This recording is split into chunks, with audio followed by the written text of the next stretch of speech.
This man is dead.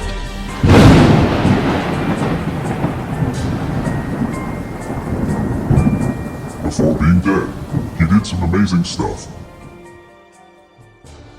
Ludwig van Beethoven. Published by Wikipedia. Ludwig van Beethoven was a German composer and pianist. Beethoven remains one of the most admired composers in the history of Western music. His works rank amongst the most performed of the classical music repertoire and span the transition from the classical period to the Romantic era in classical music. His career has conventionally been divided into early, middle, and late periods. His early period, during which he forged his craft, is typically considered to have lasted until 1802. From 1802 to around 1812, his middle period showed an individual development from the styles of Joseph Haydn and Wolfgang Amadeus Mozart, and is sometimes characterized as heroic. During this time, he began to grow increasingly deaf. In his late period, from 1812 to 1827, he extended his innovations in musical form and expression. Beethoven was born in Bonn.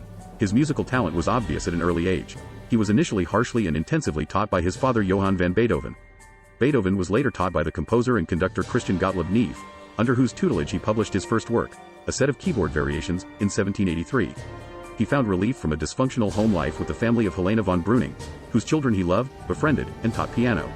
At age 21, he moved to Vienna, which subsequently became his base, and studied composition with Haydn. Beethoven then gained a reputation as a virtuoso pianist, and he was soon patronized by Karl Alois, Prince Lichnowsky for compositions, which resulted in his 3 Opus 1 piano trios in 1795. His first major orchestral work, the First Symphony, premiered in 1800, and his first set of string quartets was published in 1801.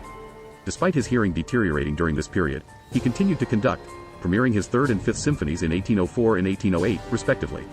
His violin concerto appeared in 1806. His last piano concerto, dedicated to his frequent patron Archduke Rudolf of Austria, was premiered in 1811, without Beethoven as soloist. He was almost completely deaf by 1814, and he then gave up performing and appearing in public.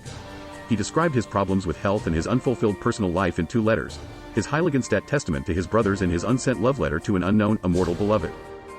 After 1810, increasingly less socially involved, Beethoven composed many of his most admired works, including later symphonies, mature chamber music and the late piano sonatas. His only opera, Fidelio, first performed in 1805, was revised to its final version in 1814. He composed Missa Solemnis between 1819 and 1823 and his final symphony, No. 9, one of the first examples of a choral symphony, between 1822 and 1824. Written in his last years, his late string quartets, including the Grosse Fuge, of 1825 to 1826 are among his final achievements. After some months of bedridden illness, he died in 1827. Beethoven's works remain mainstays of the classical music repertoire.